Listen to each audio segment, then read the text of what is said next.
Welcome to Successful Parenting, where we, Jackie Rue and Robin Choquette, share practical skills for families to build resilience and healthy connections.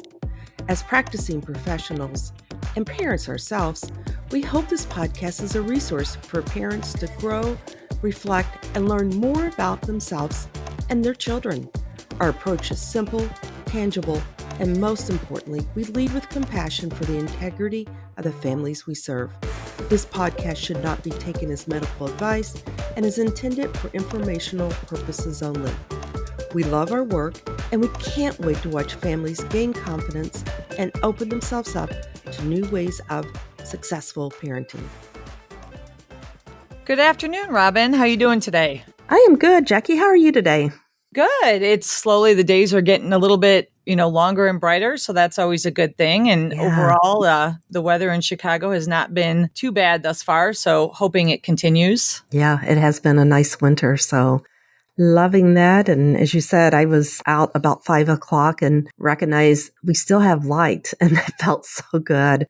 I don't know about you, but that is definitely a big piece that in the winter is hard for me. I need the light. I need the sunshine. Oh, absolutely. I'm excited for our guest expert today, and I love this topic. And I think we've been talking a lot about this the last couple of years is really resiliency and grit. And topic today is talking about supporting our families, supporting our children, even during times of distress.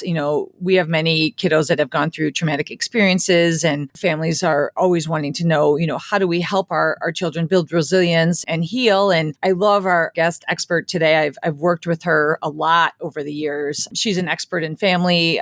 She has been in an administrative role at different school districts. She's currently the Outreach and Student Belonging Director in Naperville, which is a pretty large school district, District 203. Her name is Ebony Baker. She has just a ton of knowledge and a ton of experience working with families in educational and community settings. She's been in advisor roles, like I said, administrative roles as a school social worker and a school counselor. So I thought no better person to join us today for this conversation. Welcome, Ebony. Welcome, Ebony. Thank you both. Thank you, Jackie and Robin. I am so honored to spend some time with you today. We are too. Oh, we are honored. I'll be honest, Ebony. I know it sounds weird, but I'm kind of like in awe of you.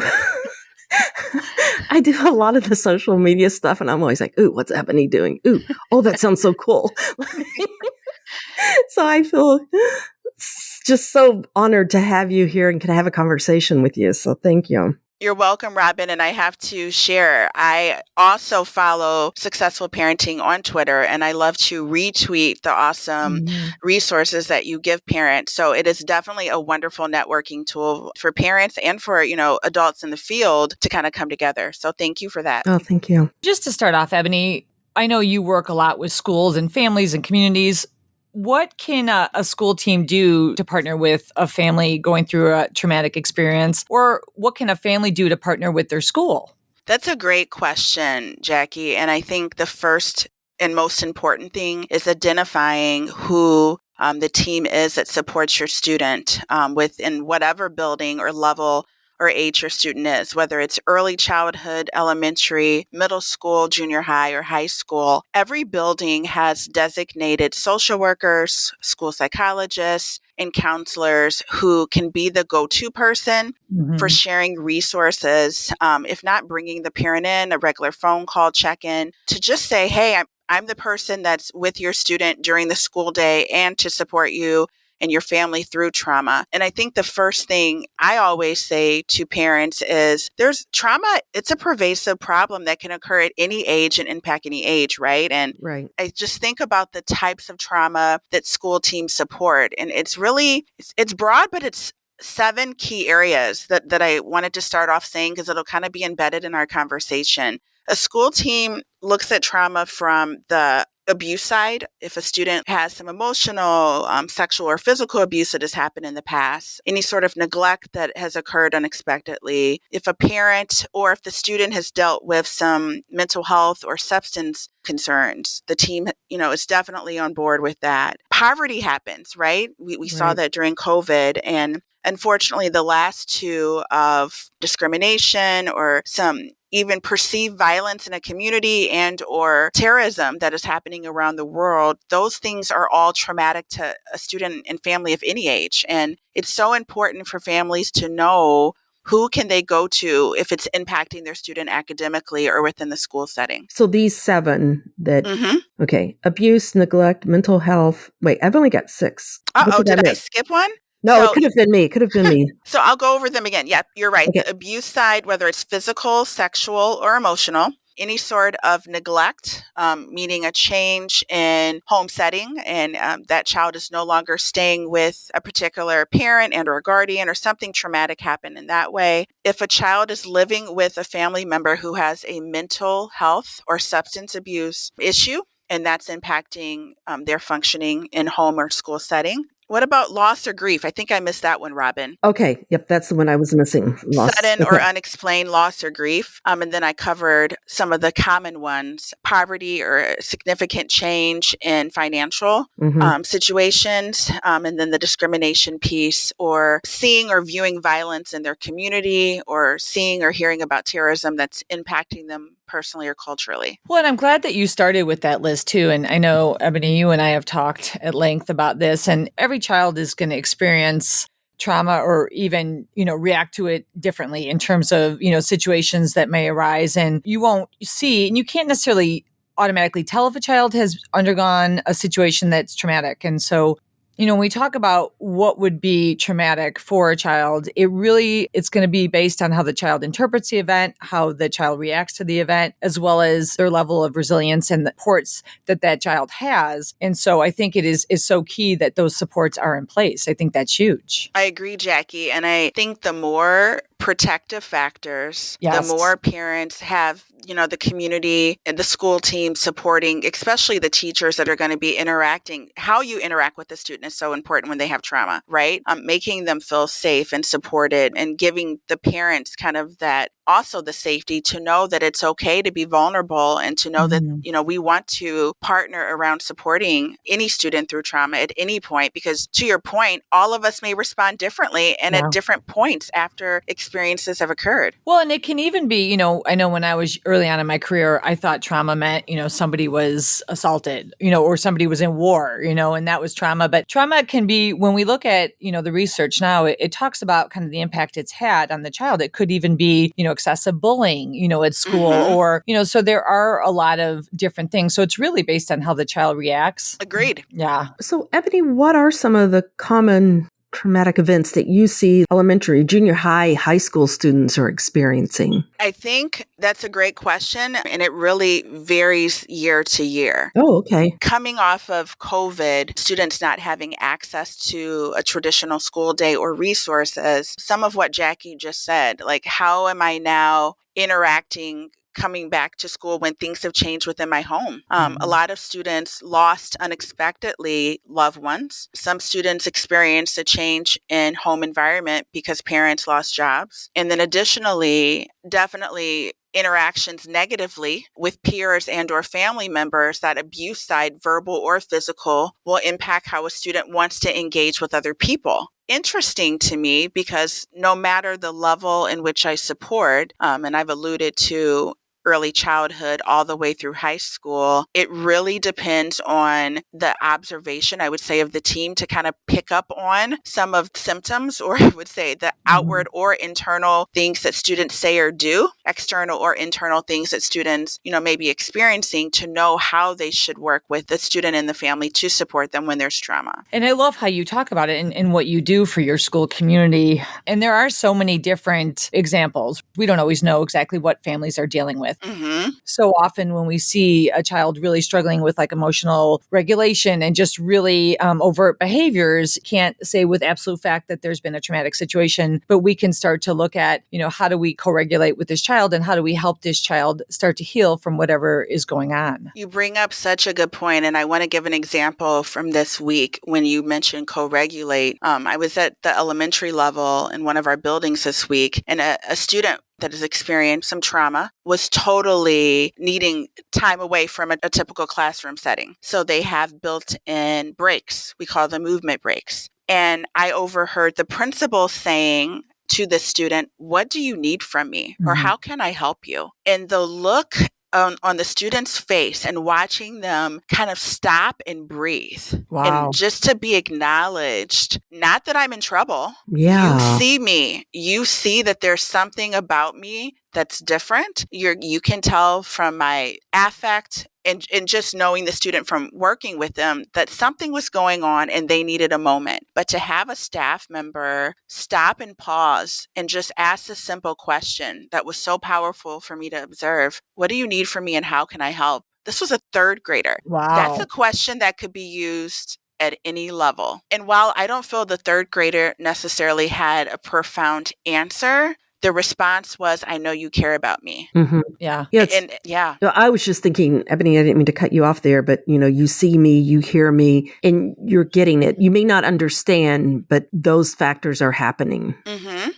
Wow. And I think that's where, for me, when you are talking about supporting students who've had adverse, child experiences, and that's going to impact them, we don't know the length of time, right? And having staff members and teams work closely with families to make sure everyone understands the right language to use, the right approach to use, so we don't do more damage. I think if I were to say anything starting off, that's the most important thing to me with a student with trauma, is that we don't create more damage by our responses. What would you say in terms of helping parents to be more proactive? We can't control the world and we can't control what our child, may experience. But how can we be proactive? Talked about the protective factors. I would love to kind of hear more of those. What would you say? Any suggestions for parents in terms of being proactive? Absolutely. And I'm going to steal a lot of what I've taken from Jackie, because I've attended a lot of Jackie's sessions over the years, and just the way that Jackie has approached educating families on how they can structure time at home for family meetings, right? For just sitting together, talking, being vulnerable about that same question. Being proactive doesn't mean responding when you see a change in behavior or not. It's just engaging in conversations impromptu or formally, and getting students, family members, whether son, daughter, whoever, comfortable with sharing thoughts and emotions, and then being able as a parent proactively to say, who else can I get to support me? Who else is my student engaged with that may need to know a little bit about what I'm learning? Or, Robin, something I would encourage, because I'm a mom of two boys, a sixth grader and a ninth grader. They may not tell me. So I may have to ask for other people that they are close with, adults and or a school team member, to ask questions for me. So there's several ways I encourage parents to be proactive of using different people to surround their student or students with support to really hopefully develop an open line of communication so that they can see the consistency of wanting to engage and talk about things impacting them. I like that. It's that community, helping your child to recognize the community around them. And it's not, we're here, but you have a community at school and other places. I love it. Well, and, Ebony, I think it's, there's a lot, as you know, and we've talked about, there's so much we can do to help our children heal. And it is, children are resilient. Some children will, qualify for a diagnosis like post-traumatic stress disorder. Others may not. Some will recover, based on the resilience, maybe more rapidly than others. It really just depends. And you're absolutely right. The protective factors and the supports and just really helping them build those relationships where they feel safe. And we always say, we want every child to have at least one champion in the building. And, if you are a parent who's listening and you're concerned that your child doesn't have that, reaching out to the school and starting to find out who that champion is for both you and the child is going to be huge in the success long term. I agree. And in my research on things, I found a couple really good articles for parents just on those protective factors of exactly what you're saying, the community piece, the one person, at least every child has that champion. Harvard University has a center on the developing child, and they actually have a resilience quiz that parents can take to talk about ways to foster resilience in themselves and in their children, especially when trauma has taken place. Wow. And I had not utilized the Center on the Developing Child from Harvard previously, but they do a lot of work around ACEs, the Adverse Childhood Experience Survey, and ways to kind of focus on proactive protective factors to support a student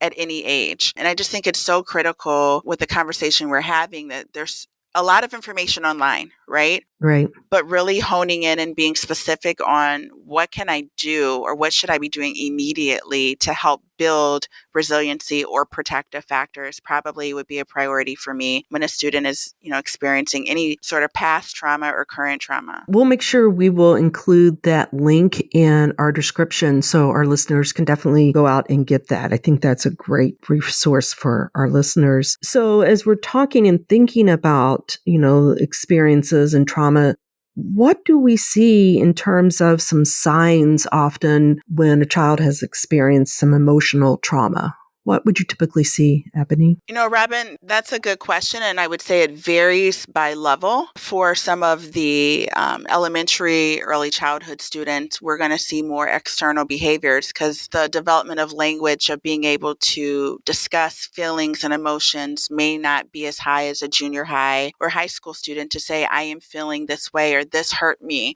So you may see a student wanting to disengage, or they don't want to be a part of the class, not interacting with peers, looking sad, or a different affect than what the teacher or team may normally see on a regular basis. Or it could be the opposite. A student who's really outgoing has really stopped talking and stopped wanting to engage with the peer group or with that champion that they usually would talk to. At the junior high or high school level, I think students, fortunately or unfortunately, have access to a lot online and a lot on their phones. So they may express things on social media, or they may seek out peers for support to handle things versus adults. And that can sometimes, Robin, lead to some riskier behaviors because of more internal things of not sharing it out with parents. And I think at the high school level, when I'm thinking, I'm just going to go straight to like seniors. They've experienced the whole gamut of their educational experience. They're kind of at a point where if they have a trusted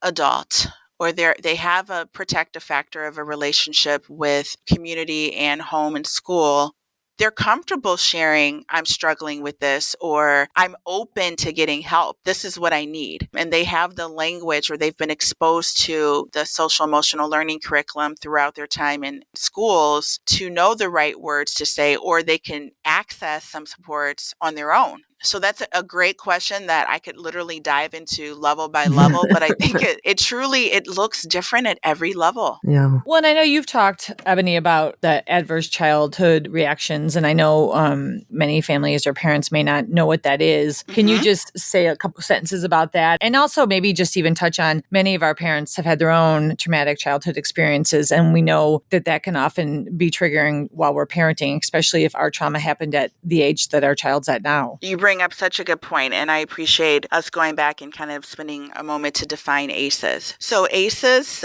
stands for Adverse Childhood Experiences, and there are 10 different questions or types of trauma that are assessed in this survey. And again, Robin, as you mentioned, sending resources, you can Google, the ACEs quiz. It's a free online quiz that looks at both personal trauma and trauma that's a result of a family member's situation. So similar to how we opened up and I gave, 7 reasons that a student may experience trauma or family may, that came from these 10 questions. This is really geared toward events or trauma that's happened prior to someone's 18th birthday. And I can give an example, Jackie, if you're okay with it, of one of the questions. Of course. So one of the questions on this ACEs survey says, question number 2, did a parent or another adult in the household often or very often push or throw something toward you? And if so, you would answer yes or no. So it's very direct questions regarding your personal experiences or things you observed with people you lived with. Any question of the 10 that you answer yes to. So if I were to say yes, growing up, I did have someone push, throw, or,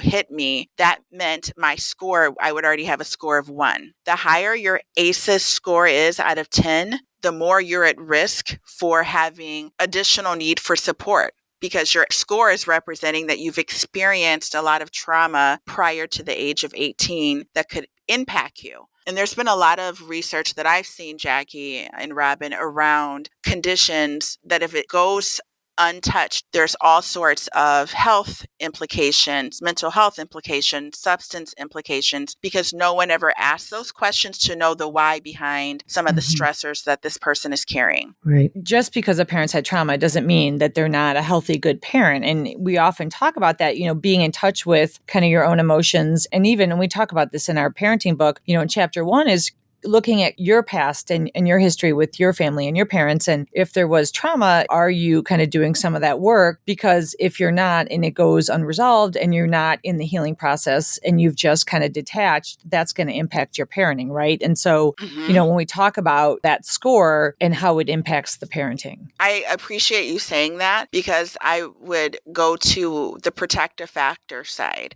So let's say you had a score of 8 out of 10, but you also equally had a lot of family and community support through different traumatic experiences.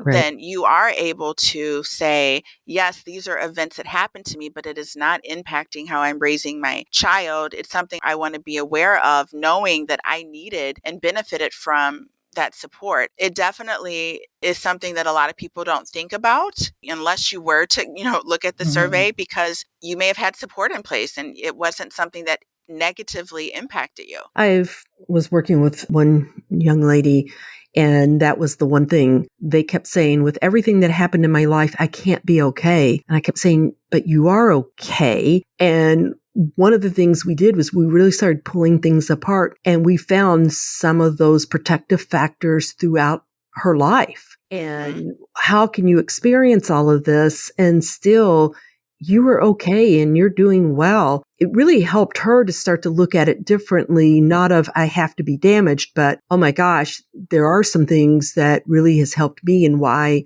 and how I am where I am today in terms of those protective factors and how important those are. What are some of the things that we see happening when parents have had higher ACE score? How does we see that impacting their parenting? I think it impacts trust potentially, or engagement with maybe other people around the trauma they've experienced, right? One of the things I did not mention to you and Jackie when you said, what do I see, happening in the school, is sometimes trauma really isn't something that may come up unless it's triggered by something being discussed in a class. A student heard or seen something on the news that reminded them of something that happened to them. So likewise with the parent, I think it's so important to share with someone from their protective side. These are some struggles that have impacted me or that I'm now triggered by, and I don't want it to impact my parenting. It's definitely real in everything that we see happening in the world, that some things we suppress, but then we're triggered by them based off of events that we are either naturally or unexpectedly engaged in, be it relationships with certain people, being in a certain location. And it's so important on the parent side to take care of your self-care and how you respond to things, because I always joke and say this, my children are always watching. Like it's a TV show, reality TV show that doesn't get turned off. Yes. They see everything I do, everything I say, and they remind me of that. Right? They look at my responses or how I engage. So I really think it's important to have some honest conversations as a parent, speaking to myself, when I see certain things triggering me. Let me take a moment, let me pause, or let me decide who I need to kind of talk through this with, because it may impact me differently than I expected. Yeah, absolutely. And I think just that goes back to that self-awareness piece. And parenting is hard. And, some parents are really good at parenting younger children. Some parents are better at parenting teens. Most parents aren't great at every stage. But when you have a child that is really struggling emotionally or behaviorally, or really acts out in the home, or the parent's feeling just overwhelmed and exhausted, do you feel like parents can have secondary trauma? I would support that 100%. Because as the number one caregiver, with any sort of condition, trauma is real. And the response that your child may have to things they may experience may be at a high level. Yeah. And how you're able to respond and deal with that can impact you because you're concerned about your child. You're concerned about things that you're seeing them say or do in response to something that's happened. And that can, just like we talked about, feel different for different parents. Do you see the impact on the behaviors that students have as a result of trauma? Parents are coming to the table, which I appreciate, very vulnerable, saying, I may need help with this. This is now impacting me, my sleep, wanting to go to work, eating, etc. And I think that's something that we should encourage parents to be honest with and kind of asking that question, how are you feeling about this? What support do you need? Similar to the question that I referenced on the example, I would love to start being more intentional with parents. What do you need from me now? How can I help you through this? So powerful, right? Sometimes parents will tell me they feel guilt. And so they parent differently because they feel really sorry for their child. And what happens a lot of times is then they kind of take off the expectations and the structure. And one thing I learned really early on is children that have experienced trauma, they need a lot of structure and routine to really thrive. Children actually do good when there are consistent expectations. Would you agree? 100% again, only because they need that routine and structure.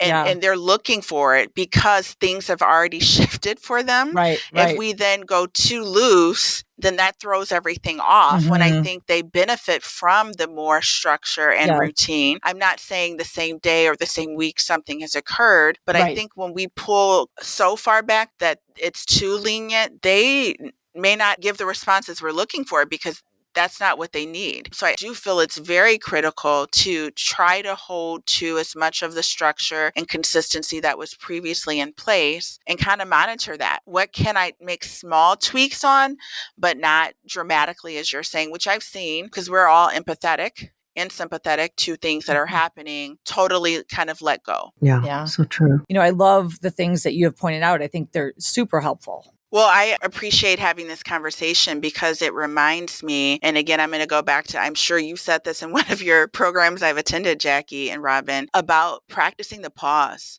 before I respond. And I know that my child, no matter the age, is looking at how I'm going to respond to this. I need to catch my breath. Yes. I need to think about how what's going to come out of my mouth or what I do will impact them because they're watching me. So I think it is so critical to acknowledge how hard and difficult at times it can be to support a student with trauma and how so important those protective families for both the parent, the family, and the student equally are important to move to the resiliency and just a state of functioning so you're not living in the situation, but you're finding ways to positively stay connected, stay supported, and not being stuck because it's so easy to be in response mode when things happen. What a great conversation to have today. Children will heal from trauma, right? Is there anything that you would, and I think you've capsulated it on your last response, I think just kind of as we're closing it up, to help a child heal from trauma, what would you suggest? I think we talked a lot, Robin, about resiliency. And there's the resiliency questionnaire that I referenced. How are we helping our child get through this and not just let them sit with it and not move on from it or learn ways to cope with it? So I think the biggest thing when I think of healing and, just the connection to them needing to be present and engage in school, no matter their age, is what does resiliency need to look like?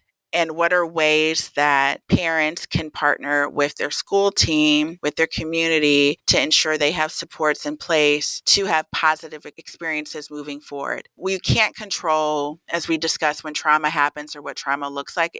It's often unexpected. And the length of time varies by situations, but that response to how we react and move forward will be critical in the healing piece. Thank you. Thank you. It's so great always hearing from you, Ebony.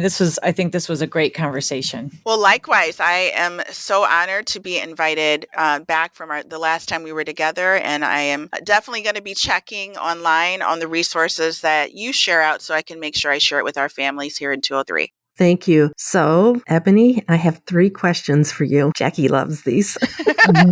These are 3 questions we ask every guest. You can choose one, you can choose 2, or you can choose all 3. Whatever, it's your choice, whatever you want to do. Let me tell you the 3 questions and you make the decision. Number 1, tell us a funny parenting story. Now, this could be from your own parenting, or it can be as a child and something your parents have done. We all make mistakes. None of us are perfect. And we just enjoy sharing those so families can hear, although we may be in the field, things still happen. Number 2, what TV, family, or movie would you want to be a part of and why? And then number 3, what does successful parenting mean to you? So take it away, 1, 2, or all 3, whatever you want. I love all 3 of them, but the last one really stuck out to me. What does successful parenting look like? I want to go with that one. Okay. I think successful parenting looks like a community of a variety of supports for both the family members, be it proactive or reactive, that can help them build, I would just say, opportunities to have partnerships with those that are going through the same thing. And I can't remember if it was you, Robin, or Jackie, who talked about engaging with other parents or knowing that you're not in this alone. And I definitely have some fun stories from my Baker too. But successful parenting is not doing it alone and giving yourself grace. And it's knowing that there are people that you can tap into, supports you can tap into, to make the next day, the next hour better than before.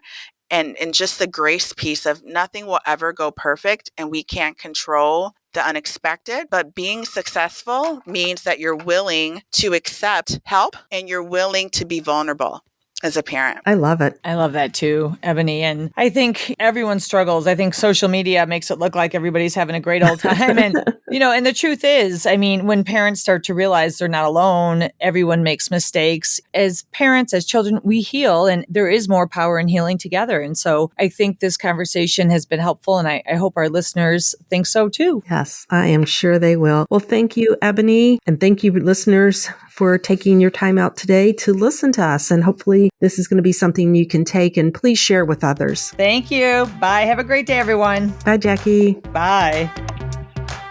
Thank you for joining us, and make sure to subscribe and like us to catch our next episode, where we will take you on a journey to find new ways of successful parenting.